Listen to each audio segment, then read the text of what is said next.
Today, we'll be talking about building trustworthy AI. This is not just a buzzword. Like, we are actually going to deep dive, look at code, look at math, everything. So it's going to be a really hands-on session. And yeah, let's get into it. So what you will learn today is how to have, for example, 95% confidence on your predictions with conformal prediction. And that 95 number can be whatever you want. It can even be 100%, but we can talk about this later. You'll learn how to detect hallucinations and get guaranteed probabilistic answers from your language models, even from ChatGPT, which is closed source. You'll learn how to calibrate your model to output probabilities and not scores, which is very, very important. But even more importantly, you'll learn not to stick to the basics. You learn how to make informed decisions, and you learn how to build useful models, trustworthy models, and not just models sitting in a notebook somewhere in your local environment. So, who am I? I am Chris Aivazidis. I am a data scientist. I currently work for VML and Satalia. I have worked on multiple high-risk applications, namely an AI auditing framework. I've done research into explainability in natural language processing. I participated in machine learning competitions. I'm a speaker, as you can see. And I have a maths background. And feel free to scan that QR code or go to that link so that we can connect on LinkedIn. Now, a really funny and appropriate quote I found online is that if your model says there's a 50% chance it's going to rain tomorrow and it never rains, congratulations, you just built yourself a weather app. So all the code, all of the methods, rather, that we'll see today are available on this GitHub repo that I created for the talk. You can scan that code, or you can, again, visit that link. So let's get right straight into the first use case, which is machine learning in healthcare. And as you can imagine, this is a talk about trustworthy AI, so these two go hand in hand. And here the risks and the stakes are very high. Wrong conclusions can literally mean death on certain situations.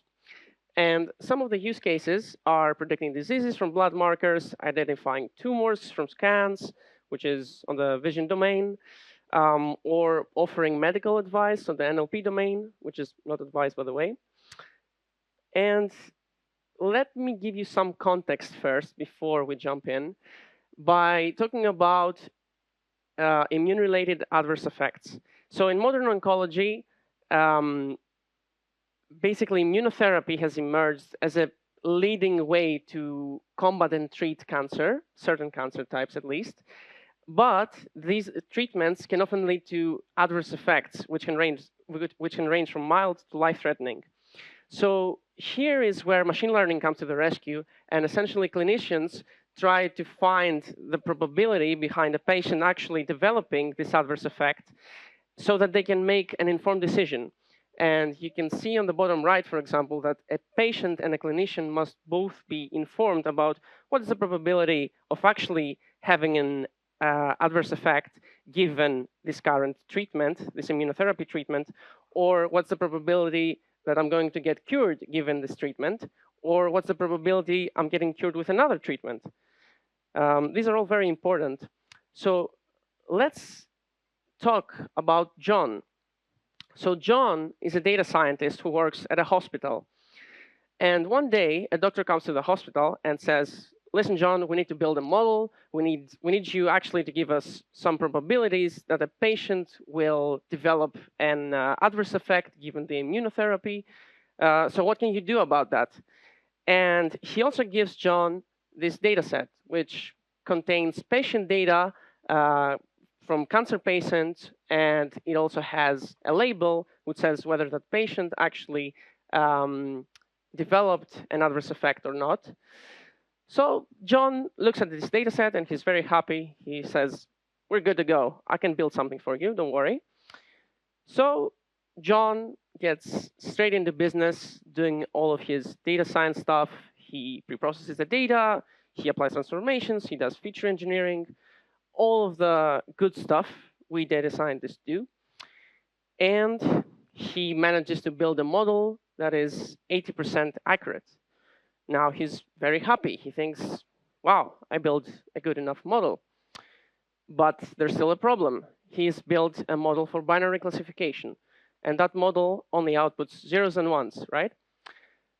The original task was to actually estimate the probability and not get a prediction. So John thinks, wait, scikit-learn actually gives me a way that I can get probabilities from my model. So he calls predict proba, which is a method that supposedly gets you probabilities out of your scikit-learn model. So with that, he's very happy, and a new patient comes in. He passes his data to the model, and the model predicts that it's 90% likely that this patient will actually have an adverse effect. So the doctor says you shouldn't really get that treatment because it's 90% likely that you'll have something bad happen to you, right? But the patient still decides not to listen to the doctor and goes for the treatment. And guess what? He doesn't develop an adverse effect. John thinks this is a bit strange, but there was still 10% chance that he wouldn't develop it anyway, so all is fine. Now is where things start to get fishy, because another patient, like the previous one, with the exact same symptoms, the exact same data, and the exact same prediction comes along, and then more patients come along. So now John ends up finding out that out of the 20 or 19 patients that came in and had the exact same symptoms and the exact same prediction, only 10 developed an adverse effect, and 9 didn't develop an adverse effect. So even though he expected 90%, he actually observed 50. So what did John do wrong? And here is the intro to calibration. So this is called a calibration curve. And what it means, or what it tries to do, is it tries to show you how well your model actually outputs probabilities. The line here basically shows perfect calibration, which means we predicted 20% and it was actually 20%. But as we can see from this plot, is that our model, when it's saying 90%, it's more like 50%. So this is exactly the problem that John was facing, right? And basically, in order to get this plot, by the way, we bin the data into really small bins, let's say 10% probability, 20% and all of that. And we just calculate the exact number of positives we have in that bin. Now, how can we measure actually this calibration? This is a very neat formula, which is called the Briere score. It's actually very simple. Essentially, we're just measuring the difference between the predicted probability we have, which is the score that our model gave, and we subtract 1 if that event actually occurred, and 0 if it didn't. So you can see an example here. If our model predicted 90% and ground truth was 0, this means that we'll have a really high Briere score. But if our model indeed predicted 90% and the truth was indeed that he would develop an adverse effect, we get a really low Briere score. So if you do that across all your samples, you get a Briere score for your model, which essentially shows how well calibrated it is. Yeah, and just a small tip, that this score is a bit inadequate for very rare or infrequent events, because it doesn't sufficiently discriminate between the small changes in forecast. So what can we do to fix calibration? One thing we can do, which is a bit obsolete at this point, is isotonic regression. So what does isotonic regression try to do? Essentially, again, we have our data, we rank them by the probability score, and we're just trying to find the minimum of the sum of squared differences between the observed probability and the score we have that is like a probability. And we just apply a monotonicity constraint. We say that this always needs to go up, and we have this as the isotonic regression plot, and the curve that is supposedly more calibrated than the previous one. But there's actually a better way with Van Abers. So with Van Abers, we actually fit two isotonic regressions, one assuming that the label was 0 for all the points, and one assuming that the label was 1 for all the points. And what that actually does is it creates an interval that has statistical guarantees that the true probability will actually lie in there. Now, that algorithm is actually a part of the conformal prediction family, which we'll talk about in a sec. And it can also be used to estimate uncertainty, because the bigger the interval, the more uncertain we are. And we can also get the calibration curve for Van Abers. We don't only get the prediction interval, so that we can compare with other methods, right? And let's see what happens when we apply it to our previous example. On the blue line, we see the uncalibrated model. On the orange line, we see the calibrated model with isotonic regression, which is still very bad. We see that it's overconfident in its predictions. Essentially, when it predicts 90%, for example, it's more like 60 or 70%. Whereas with Van Abers calibration, we actually are very, very close to the true calibration, to the wanted calibration. But as you can see, I mean, there are still a few spots that are a bit misleading. So what other method could we employ to deal with that problem?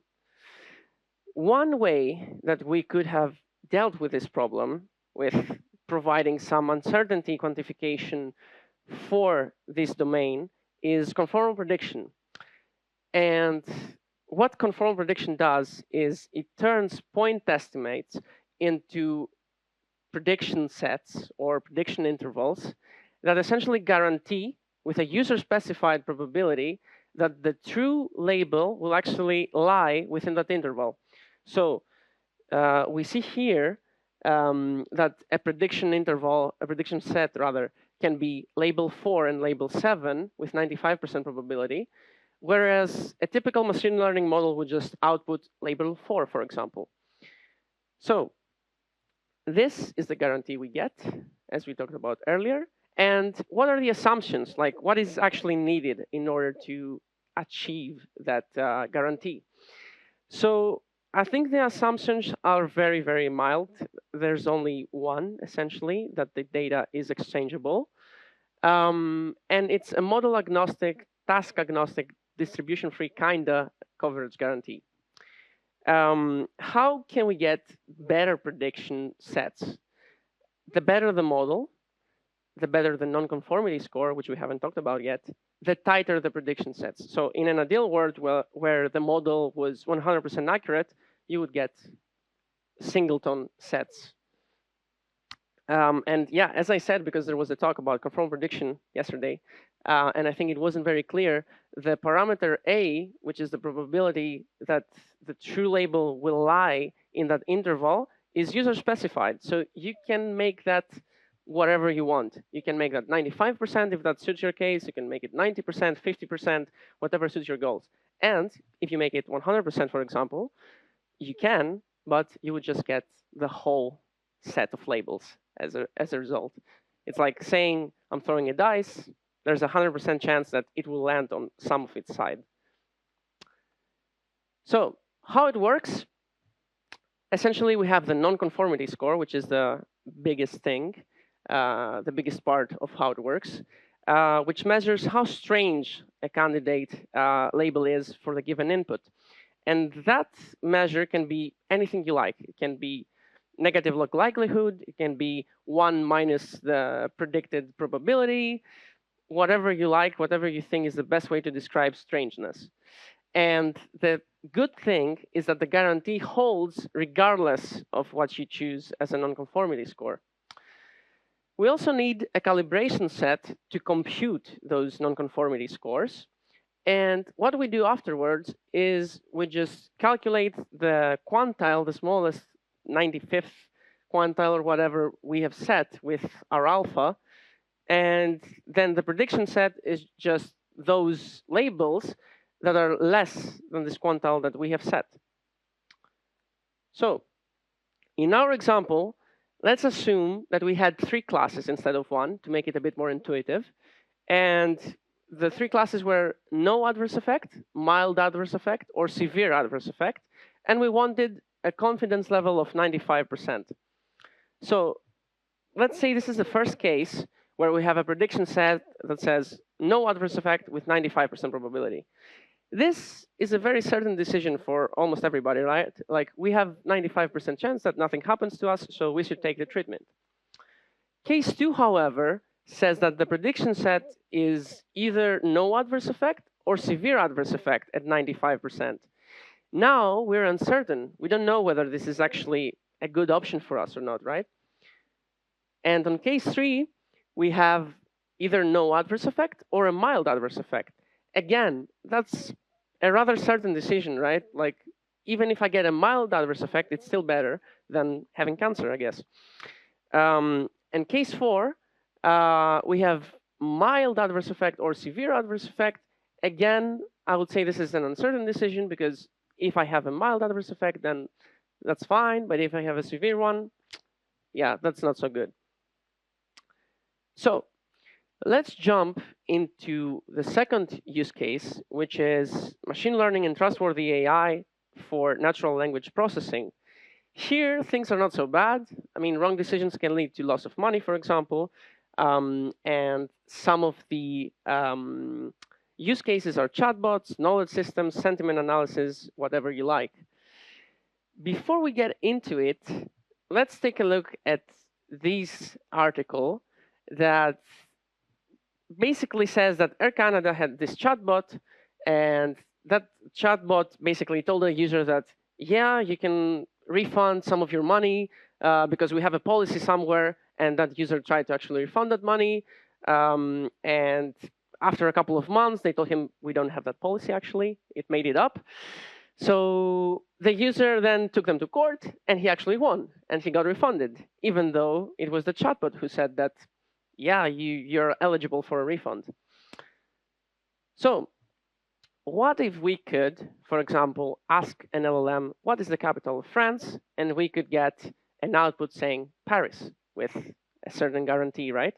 Or if we had some summaries of news articles, and then we get back a set of articles that at least one has a ruse score of more than whatever, or we have a bunch of reports, medical reports, and we say that at least one matches the expert labels, and etc. I mean, you already get the point. So here comes conformal prediction again, and more specifically, conformal language modeling, which essentially extends conformal prediction for language models by sampling the outputs until a calibrated stopping rule guarantees, with a given probability, like we said, which is user specified, that at least one of those answers is admissible. So in conformal language modeling, our nonconformity score is comprised of 2 main things. One is this quality threshold, which takes the logits of the model and measures the quality. And then another diversity threshold, which can be whatever, but I think they use Russell. And they measure that, they filter samples before adding them to the set, and they stop when they exceed the given confidence. They optionally have this other rule, actually, that breaks long generations into subcomponents, subphrases, and with that way, they can actually identify whether there has been a hallucination or not. So this has actually been implemented in the Torts CP library, which is a Python-specific library for deep learning and conformal prediction that has implemented tons of these methods for every kind of domain that you can think about. Vision, NLP, classification, regression, and all the rest. So let's see with an example how it actually works. We are given this X-ray image to the language model, and the first output of this generation, we draw multiple outputs, like I said, says something which is correct, but then says something that is totally false. It's totally different than the reference point we have, which says no signs of edema. It actually says that there is pulmonary edema. So we actually reject that sample. Then another sample comes in, again, saying some stuff that is correct, some that is incorrect, but it also says, oh, it says there is no frank edema, which is, I guess, okay, now that I think about it. Anyways, and the third sample comes in and says there's no pulmonary edema, which is correct. So at this point, the filtering rule and the quality rule pass. So we accept the whole set. As I said, with this method, we can already identify which points are hallucination or not. So it's very, very good. But one thing we actually need to note is that we actually need to access the logics of the model in order to use that method, right? So it only works for open source models. Now, somebody will come and tell me, hey, Chris, I don't use any of that open source stuff. I only use ChatGPT. How can I use that? But conformal prediction has your back again with this paper called API is enough and some other stuff that essentially tries to mimic what the previous paper was trying to do, but it does that even for closed source models like ChatGPT. And how it does that is by drawing samples from the prompt. It draws multiple samples and calculates the frequency. We define the base nonconformity score as 1 minus that frequency. But we also introduce 2 more scores that will hopefully help us create a more robust nonconformity score.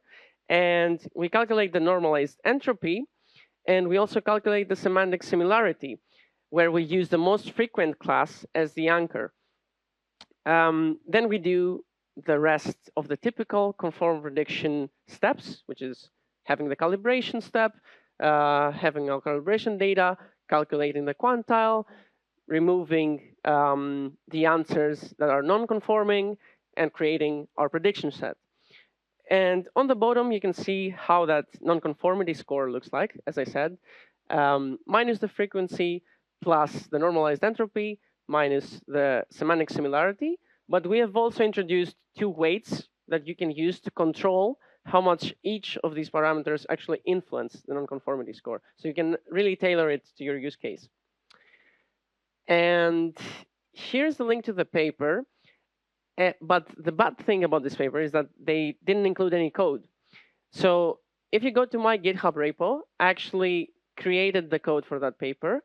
So I don't think you can find it anywhere else online. And hopefully you'll find it very useful. So as I said, typical process, we have a calibration set of Q&A pairs.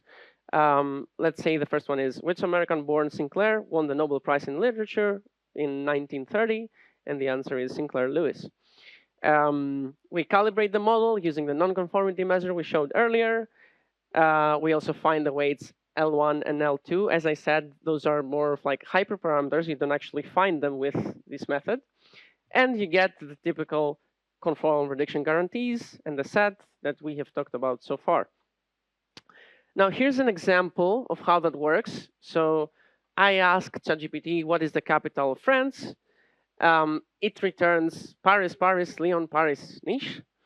And now we can start calculating our nonconformity measures.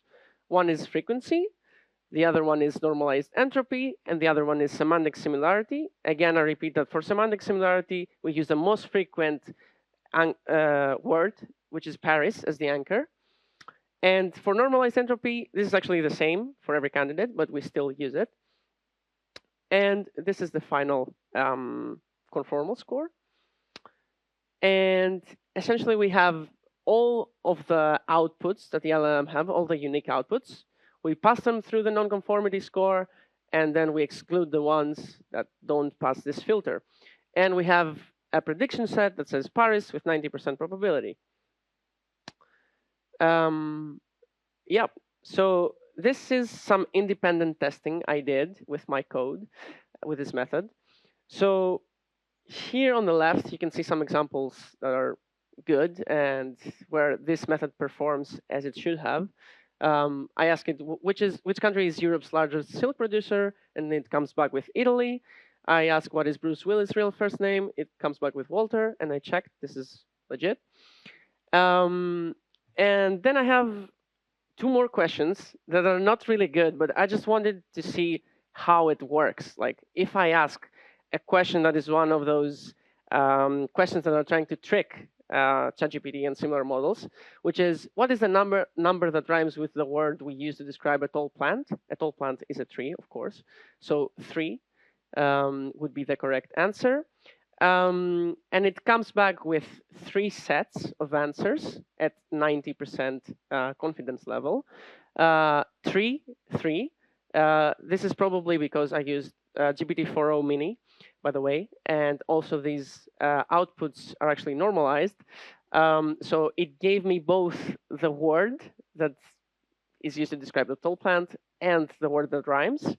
We also have the correct one, which is 3. And we have another one which, for some reason, also says number 3 instead of, 3. And I also asked, because I'm Greek, what are the top 3 ways to fix Greece's financial situation? And it came back with 4 answers at 90% confidence level, saying economic reforms, tax reforms, investment incentives. And economic reforms is a general thing, apparently. We should really look into that. And there are some other things like tourism promotion, debt restructuring, stuff like that. So let's get into our final use case, which is machine learning for robotics and trustworthy AI for robotics. So here, wrong decisions can also lead to death and loss of money. And some applications are self-driving cars, control systems. I don't know why sentiment analysis is here. My bad. Anyways, so as you figured it out so far, I first give you examples where we failed doing that. So one recent example is actually from Tesla, where a guy had his autopilot on, and the Tesla crashed into a wall and killed him. So Elon Musk, by the way, said it's too late for that. Yeah, sure. So let me show you an example from a paper from Google and DeepMind that uses conformal prediction to make robots smarter, safer, and ask for help.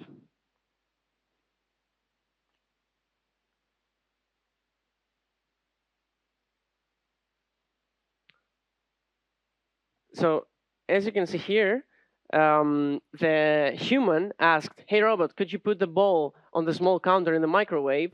And the robot first gives us his next step prediction with certain probabilities. And we see that the more likely answers are put metal ball in microwave or put plastic ball in microwave. So with conformal prediction, they actually have the prediction set which says it's either put ball in microwave or put plastic ball in microwave. So there are 2 decisions, both kind of equally likely. So the robot is uncertain. And instead of just doing some random thing, he asks, he says, should I pick the metal ball or the plastic ball? So now a human, okay, that went from the start, but a human can now tell him, you should pick the plastic ball, please. And the robot manages to complete his task. So we already kind of talked about how that works. If you want, you can take a look at their paper, and they also have a GitHub repo and a website where you can play around with different decisions. They also have simulated some of this stuff. I think it's really nice. But the main thing you need to understand is when that robot has a prediction set that is more than one, sorry, then it's uncertain and it asks for human help because that's the only way that they're sure that they'll take the right action. This is an extension of multiple choice question answering. And as I said, they use conformal prediction to guarantee that the prediction set contains, with probability 1 minus alpha, the right answer. So, what are some tools and resources you can use to start your journey in conformal prediction? In terms of libraries, I already told you about TortCP, which is a conformal prediction library mainly used for deep learning. But you can find stuff about tabular data too, vision, text, whatever you want. There's also MAPI, which is very, very standard for tabular data, although lately it has faced some criticism. There's also CREPS, which basically is a library that can create conformal predictive distributions, which might be a topic for another conference. But it's very, very interesting. You should definitely take a look. And if you really want to get into conformal prediction, look behind the math, make sure that those formal guarantees indeed hold, and it's not just stuff that comes from my head. You should take a look at this paper, which is from one of the guys who's like the leading researchers in conformal prediction. And he has multiple examples with maths, with code, with everything, and all the proofs to make sure that what he's saying is legit. There's also this conformal prediction blog, which comes from Valery Manokin. So Valery is one of the earliest adopters, let's say, of conformal prediction. He's very, very good. He's also on LinkedIn. He writes a lot of content. You should definitely check him out. And some takeaways. So this is a really famous quote, right? All models are wrong, but some are useful. And this was my point originally with this talk, that you should go behind, or you should go past creating models that are just 80% accurate or whatever. You should go past blindly trusting your models and blindly trusting predict proba, for example, from scikit-learn. You should actually calibrate your model's probabilities because that's the only way that they're useful. If you don't do that, like, what good is your model? You can't really use it. You should use conformal prediction because it turns point estimates into probabilistic guarantees with whatever coverage you want, whatever guarantees you want, right? Which means that you have a way to quantify uncertainty, you have a way to make smarter decisions, to account for all the risk in your given domain. And you should also learn by now that you should build a robust decision-making pipeline. Regardless of your model, regardless of your domain, your model will make some predictions. How do you actually use them? What's the risk behind trusting your model, trusting your prediction? What can go wrong? What can go right? And finally, uncertainty quantification saves lives. Quite literally sometimes. But it's very, very important to account for the cases where your model might be wrong, where something might be really off. So yeah, that was my talk. Thank you very much.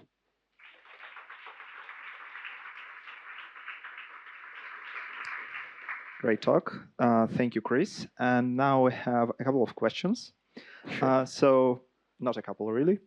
First of all, given that conformal predictions intervals are often wider than necessary, are we solving the uncertainty quantification, or just, I think it is hiding ignorance behind conservative bounds? So I don't think that's very accurate. First of all, there are multiple flavors of conformal prediction. Like what I've shown you today are only pretty basic stuff. There are multiple flavors that account for making your prediction intervals narrower. Um, but the unnecessary part, I'm not so, yeah, I'm not really buying that because if you use any other methods like Bayesian methods or Bootstrap or stuff like that, you don't actually get the coverage guarantees. Here we have mathematical guaranteed coverage, which means that whatever happens, as long as the assumption of IID holds, you'll get that kind of coverage. It's not like we're saying, here's the whole output space, this is your prediction interval. It's still, I think it's still narrow enough. And given that it's, I think, the only way that we can guarantee that coverage, I think it's the best we can do. Okay. Good answer. So the next one would be about LLMs. LLMs can also pretty consistently answer questions bluntly wrong. This conformal prediction doesn't really help in rating the trustworthiness, doesn't it? Oh, I think it does, but I mean, it depends on the domain. So if you want it to be trustworthy in an open-ended domain, so I ask it a really general question like the one I had before. Give me a second. So yeah, if I ask it, for example, what is the, oh, sorry. Yeah, what are the top 3 ways to fix Greece's financial situation? There's not really one answer, right? Like, regardless of what method I use to measure the trustworthiness, there's not really one answer. It's open-ended. So if your task allows it, if your task is close form, I guess, then this really makes sense. But yeah, it's dependent on the task, I think. I think just to introduce a little bit flavor on here, there is some additional things that when OpenAI also tells that the LLM is absolutely sure that it is answering wrong. So that's one of the reasons probably for this question. The next one is also about conformal prediction. If conformal prediction focuses on prediction intervals rather than probabilistic forecasts, aren't we missing information about the shape of uncertainty? That's a good one. That's a good one. Yeah. I think you can still extract some of it from the actually, you can extract a lot from the nonconformity scores. But here's why I showed like both things. So in the first example, I showed you how to calibrate your probabilities, for example. And next, I introduced you to conformal prediction. So I think, let me go back to the cases here. So if we were on the second case, right, where we're uncertain, we either predict no adverse effect or a severe adverse effect, I think this is where we can jump to the calibration techniques. Like we can extract the probabilities, the supposedly probabilities, which won't be 100% right, but it's the best we can do. It's as close as we can get, I think, to uncertainty if that doesn't work.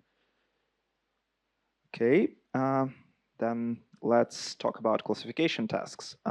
What about them? Where the set of possible outputs is limited, does they influence our approach for confirm, predict, for example, semantic similarity? So I think I got lost on the last part, but in general, if we're just talking about classification, this is exactly what we have right here, right? Like we have 3 classes, or that can be whatever, can be 2, can be 10, 20. And what conformal prediction does is it creates those prediction sets.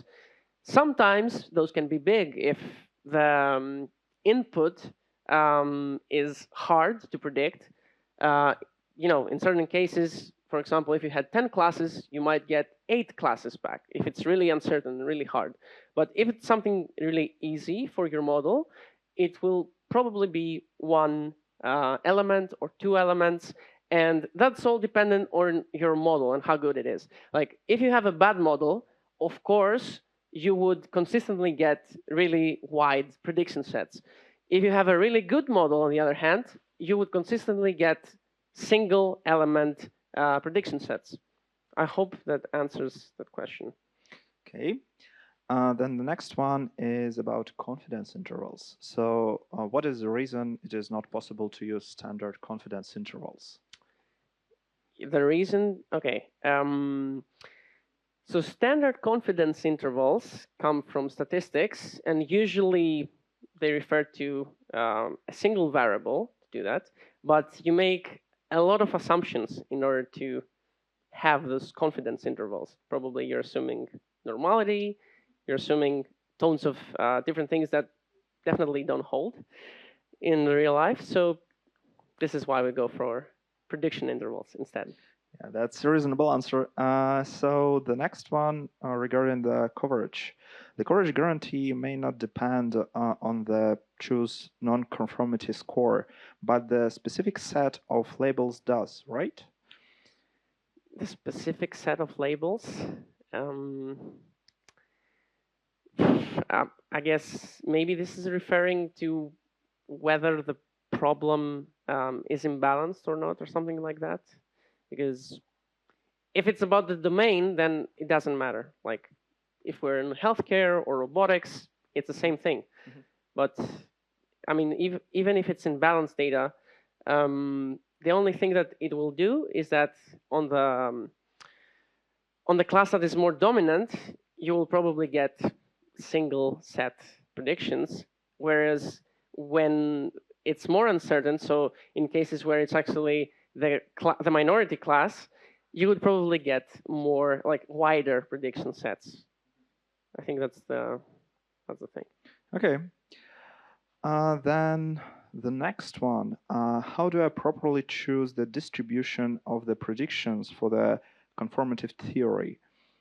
This is very important as everything is dependent on it. So as I said, we don't make any assumptions for the distribution of the data, nowhere with conformal prediction.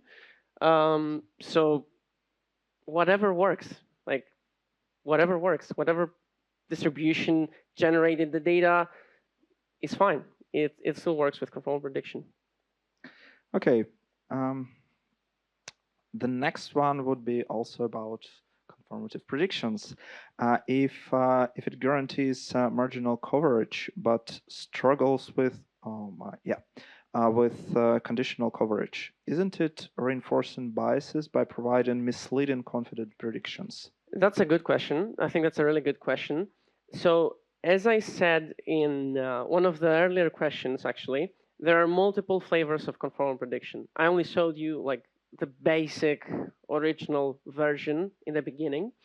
And there are other ways, other conformal prediction flavors, where you can actually combat that. And you can either go for marginal coverage or conditional coverage or whatever you like. So there are ways to fix that if that fits your use case. Yeah. Okay. And let's have the last one here. How do you get the ground truth on how confident the model should be?